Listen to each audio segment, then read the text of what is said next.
Bonsoir, aujourd'hui je vais essayer d'alimenter un peu le débat qu'il pourrait y avoir entre le choix d'une grosse prépa ou d'une petite, entre guillemets, prépa.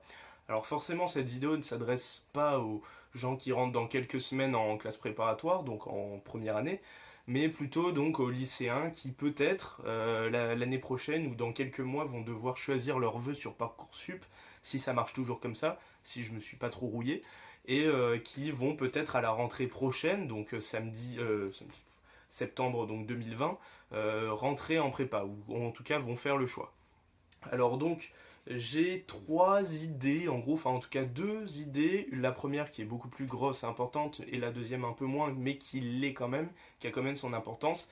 Et en troisième partie, entre guillemets, des petites idées, des petites interrogations, qui sont pas forcément liées à la grosseur de la prépa, mais qui peuvent quand même nous faire un peu réfléchir. Donc alors le premier gros point, c'est l'idée que en fait les grosses prépas préparent mieux au concours. Ça c'est quasiment évident, mais préparer un concours, ça veut pas forcément dire. En fait, ça dépend quel concours on veut viser. Là, on peut vraiment totalement démonter cet argument par une petite prépa. Pourquoi? Parce que quand on dit préparer un concours, prépare mieux à un concours, ça dépend vraiment le concours qu'on prépare. Il y a des gens qui, dans leur tête, et depuis plusieurs, alors je sais pas, peut-être plusieurs années, qui veulent aller à une certaine école parce qu'elle est spécialisée dans tel truc, ou juste parce qu'ils aiment l'école en elle-même, mais qui n'est pas forcément dur à avoir, qui n'est pas forcément Polytechnique, qui n'est pas forcément Centrale Supélec, qui n'est pas forcément les mines de Paris, etc. Donc, là, on peut quand même remettre en question cet argument. Enfin, cet argument est vrai, mais ça dépend comment on le voit, ça dépend le profil des gens. Si des gens veulent aller, par exemple, il y a une école, je crois, je sais plus, c'est à Poitiers ou à Grenoble, qui est sur CCP, sur les métiers du bois et du papier, qui est donc super spécifique, et que la personne, je sais pas, par exemple ses parents travaillent dedans, enfin travaillent dans ce domaine-là, ou alors qu'il connaît des gens dont ses parents travaillent dans ça, enfin bref, qu'il a eu le coup de cœur pour ce type de métier, et qui se dit, tiens, je vais faire une prépa pour faire cette école, ben, est-ce que c'est réellement nécessaire qu'il aille dans une super grosse prépa, ou peut-être ou le deuxième argument que je vais donner, qui est plus un peu l'ambiance, la pression, va peut-être jouer en sa défaveur. Et voilà, est-ce que c'est réellement nécessaire? Est-ce que c'est réellement nécessaire même de s'embêter, entre grosses guillemets, d'aller se mettre dans la fosse au lion pour jouer sa place alors que peut-être il n'y a pas besoin, et en allant dans une prépa intermédiaire ou petite, il aura tout autant de chances de l'intégrer, cette école. Donc en gros, c'est l'idée que bah, si... alors ça dépend aussi du niveau, il y a des gens qui arrivent à rentrer en prépa alors qu'ils ont 13 de moyenne, donc qui à la base, à la grosse base, en prenant comme base les résultats de lycée, ne sont pas forcément faits pour la prépa. Je mets toujours des guillemets parce que ça ne veut pas forcément dire qu'ils vont rater en prépa. Ça vous le savez déjà, je l'ai peut-être vite fait dit, mais il faudrait d'ailleurs que je fasse une vidéo sur la correspondance entre les résultats du lycée et les résultats en prépa. Parce que j'en parle beaucoup, c'est une des idées, je pense, les plus importantes parmi les choses que je peux dire. Mais là, forcément, quelqu'un qui va avoir peut-être 12-13 de moyenne va être accepté que dans une petite prépa, ou dans une prépa moyenne, bah, peut-être va quand même réussir à atteindre l'école qu'il veut. Réussir sa prépa, ce n'est pas avoir l'X. Forcément, si t'as l'X, t'as réussi, mais 100 fois plus. Enfin, t'as vraiment réussi ta prépa, mais plus que tout le monde. Mais ce que je veux dire, réussir sa prépa, c'est pas être dans la meilleure école forcément. Forcément. Forcément, une personne qui a l'X ou qui a Centrale Supélec, dans tous les cas, c'est un postulat, il a réussi sa prépa. C'est tellement dur d'avoir ces écoles que forcément il a excellé. Mais pour une personne, réussir sa prépa, ça veut pas forcément dire ça, mais ça veut surtout vouloir dire avoir l'école de leur choix, ce qu'ils veulent, ce qui va permettre de poursuivre le mieux leur projet professionnel ensuite. Et c'est ça en fait l'idée que beaucoup de gens, enfin je sais pas si beaucoup de gens, mais que certains gens oublient. Et du coup, voilà, faut pas se désespérer en étant accepté que dans une petite prépa, parce que c'est pas forcément pour ça que vous n'allez pas réussir votre prépa, que vous n'allez pas avoir ce que vous voulez. Parce que dans une prépa, il y a forcément les profs, l'encadrement, etc. qui jouent, mais il y a aussi vous, la motivation, le sérieux, le travail le courage, tout ce que vous voulez, l'abstraction, c'est que des qualités qui vous permettront en fait de surpasser cette espèce d'environnement peut-être pas ouf, de prépa pas ouf. Voilà, vous voyez ce que je veux dire. Ça, c'était plus ou moins le premier argument qui, en fait, on peut pas dire 100% que les grosses prépas c'est vraiment là où c'est le mieux, ou alors que 100% sûr que les petites prépas c'est là où c'est le mieux, parce que ça dépend des gens, et on peut tout et rien dire en fait. Là, je vous ai donné des arguments dans les deux camps, sans forcément préjuger de l'un ou l'autre. Et c'est ça qui est important, c'est qu'en prépa, mais comme aussi beaucoup de sujets aussi dans la vie, euh, non pas forcément, il n'y a pas de vérité absolue, il n'y a pas de vérité absolue ici. Parce que ma vérité, ça va pas être votre vérité au niveau de la prépa. Donc voilà, c'est pour ça que j'expose le plus d'arguments possible pour essayer que vous puissiez faire votre choix, parce que le but, c'est pas que j'impose mes idées, surtout que là, c'est des idées, là, c'est pas c'est pas des vérités absolues, mais plutôt que vous fassiez votre choix et que vous choisissez ce qui est le mieux pour vous, pour que vous réussissiez mieux. C'est, je pense, un principe logique et basique. Ensuite, donc en deuxième idée, il y a l'aspect, comme je l'ai dit, de l'atmosphère, l'environnement, la pression. Il en va de soi de penser que dans les grosses prépas, il y a une moins bonne ambiance, il y a une ambiance beaucoup plus individualiste, égoïste, qui a beaucoup plus de pression de la part des professeurs, etc., etc. Mais là encore, on ne peut pas dire ça de façon assurée. Moi-même, j'ai pas été dans une grosse prépa, donc je peux pas exactement vous dire la vérité dans une grosse prépa, mais forcément, on a toujours des échos de gens qui disent que soit que l'ambiance elle est pas ouf, et que il y a toujours des professeurs des colleurs souvent, qui cassent les élèves sans raison ou même avec raison, mais ça fait pas plaisir. En soi, c'est pas sain de gueuler sur quelqu'un, de s'acharner sur quelqu'un parce qu'il fait des fautes. Voilà. Après, des fois, il y a des raisons, mais même c'est pas très sain d'esprit de faire ça. Enfin, c'est mon opinion.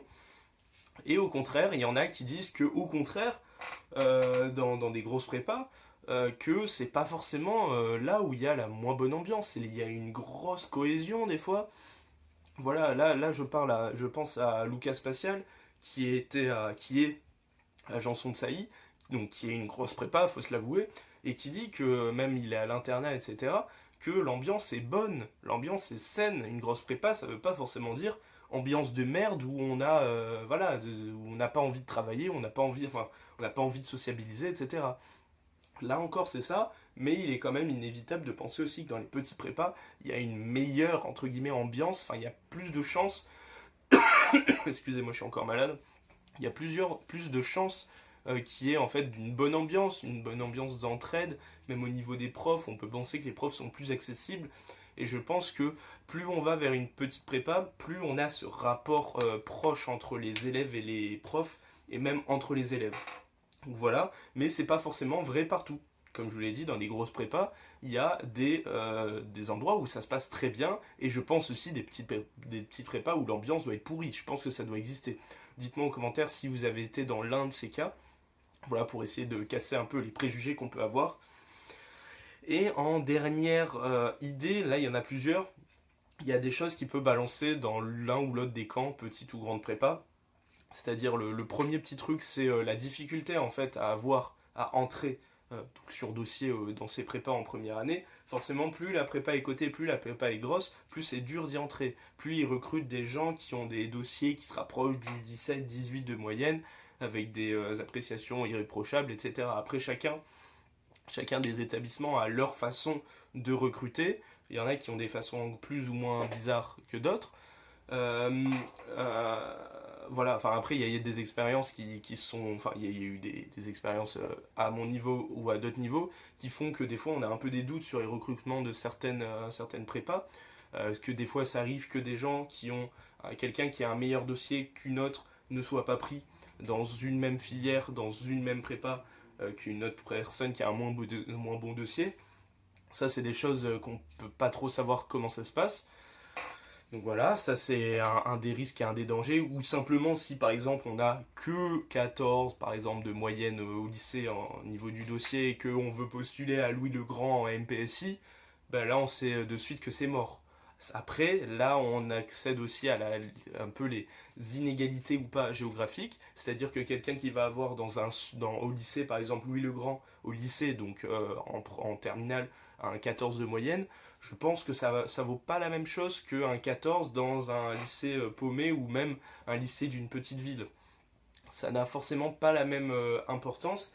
Et c'est là que vient un peu l'idée des inégalités géographiques, c'est-à-dire que c'est forcément plus dur d'avoir 14 à Louis-le-Grand que dans un autre lycée, mais au contraire, quelqu'un qui a peut-être 19 et demi dans un petit lycée pas connu, bah, va quand même pas pouvoir accéder à certaines prépas parce que son lycée est mal noté et du coup il peut pas avoir plus en fait. Il y a eu des cas comme ça, je sais pas si ça se passe à tous les coups, mais j'ai déjà vu des commentaires de gens qui disaient ça ou même moi-même des gens qui avaient vécu ça, qui avaient des notes mais excellentes parce qu'ils survolaient toute la classe, donc peut-être qu'ils avaient un super niveau, mais que comme ils étaient dans un lycée qui était mal noté, même s'ils avaient la note maximale qu'ils pouvaient avoir, ben, ils sont quand même pas acceptés parce que les coefficients appliqués à leur lycée mal noté les mettent en dessous de gens qui ont des notes correctes tout simplement dans un gros lycée. Donc ça, je sais pas exactement comment ça se passe parce que je suis pas dans le métier, je suis pas quelqu'un qui s'occupe du recrutement dans classe préparatoire et de la notation des lycées. Mais je sais que ça, c'est des inégalités qui peuvent être présentes dans certains endroits et qui peuvent être très gênantes, en fait, très embêtantes pour certaines personnes qui pourraient avoir le potentiel et le niveau d'aller dans une grosse prépa pour réussir des gros concours et être préparés vraiment à un gros niveau, alors que, ben voilà, qu'ils peuvent peut-être pas. Ça, c'est un des problèmes qu'il peut y avoir et qui, je pense, chaque année essaie de s'améliorer, j'imagine, même au niveau des boursiers, etc., d'accepter le plus de boursiers possible. Parce que, avant, en tout cas, il y avait très probablement, on ne peut pas dire avec certitude, mais des lycées qui n'acceptaient pas les boursiers.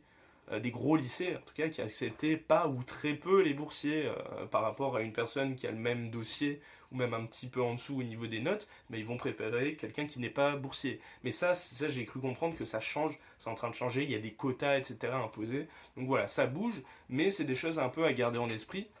C'est vrai que selon là où on est, au niveau du lycée, on n'est pas forcément avantagé. Voilà, et pour finir, au niveau des profs, on peut se dire que dans les grosses prépas, les profs sont meilleurs. Ce qui est très probablement le cas, hein, dans les toutes meilleures prépas, là, sûrement on peut absolument pas nier le fait que les profs sont peut-être meilleurs, mais pas forcément. Il y a dans des petites prépas où les profs sont très bons, parce que bon, déjà souvent ils passent plus de temps à expliquer, etc. Ils sont plus dans l'explication, donc même là on peut presque dire que c'est des meilleurs profs, les gens qui sont dans des petites prépas, puisqu'ils ont plus besoin souvent d'expliquer, ils sont beaucoup plus pédagogiques que des fois on a le cliché du prof dans les grosses classes qui va super vite, qui explique rien, qui va super vite parce que c'est logique pour tout le monde. Donc voilà, est-ce qu'au final le meilleur prof se situe pas à l'endroit où s'attend le moins? Ça c'est une réflexion aussi à avoir et de pas se dire que je vais pas aller dans une petite prépa parce que il y a des profs de merde et essayer d'aller dans une grosse prépa parce que c'est obligé qu'il va y avoir des bons profs. Il y a des bons et des mauvais profs partout, comme dans les lycées, dans des bons lycées, enfin dans des lycées, des gros lycées, donc terminal et tout. Il y a des super profs, mais aussi des profs qui sont pas bien, et comme dans des petits lycées de province, de petits villages et tout, il y a des profs qui sont géniaux. Ça dépend. Il y a un peu de tout, je pense. Et voilà, il y a des profs qui font beaucoup travailler, que ce soit dans une grosse ou petite prépa, où il y en a qui au contraire s'en foutent un peu et s'en foutent en fait. Donc prépare un peu moins. Donc voilà, c'était un peu tous les arguments que j'ai pu recenser assez rapidement. Je ne me suis pas penché 4 heures sur la préparation de cette vidéo, hein, je vous avoue, c'est une petite fiche avec une petite liste d'idées. Et voilà, je vous les ai présentées. N'hésitez pas à réagir en commentaire sur les commentaires, excusez-moi, sur les arguments que j'ai donnés que vous jugez pertinents ou au contraire que vous jugez totalement faux et de réagir en disant pourquoi. Pourquoi pas d'ajouter vous-même des arguments qui vous viennent à l'esprit et que je n'ai pas dit ou je n'ai pas pensé peut-être. Donc voilà, tout se passe en commentaire, réagissez. Et petit mot de la fin, si vous savez pas, si vous savez pas si vous voulez aller dans une grosse prépa ou une petite prépa, la seule chose est putain, ça a tout cassé. Putain, mais ça a tout cassé, ça devait faire un truc un peu classe et tout. Alors, si vous hésitez entre une grosse prépa ou une petite prépa, si vous savez pas et tout, la seule chose que je peux vous dire, c'est aller dans une prépa. Oh putain! Oh, je suis trop deg. Oh, je suis trop deg. Je vais pas couper, hein, mais je suis trop deg. Si vous, si vous savez pas si vous voulez aller dans une grosse prépa ou une petite prépa, j'ai qu'une chose à, j'ai qu'une seule chose à vous dire, c'est aller dans une prépa moyenne. Allez, ciao!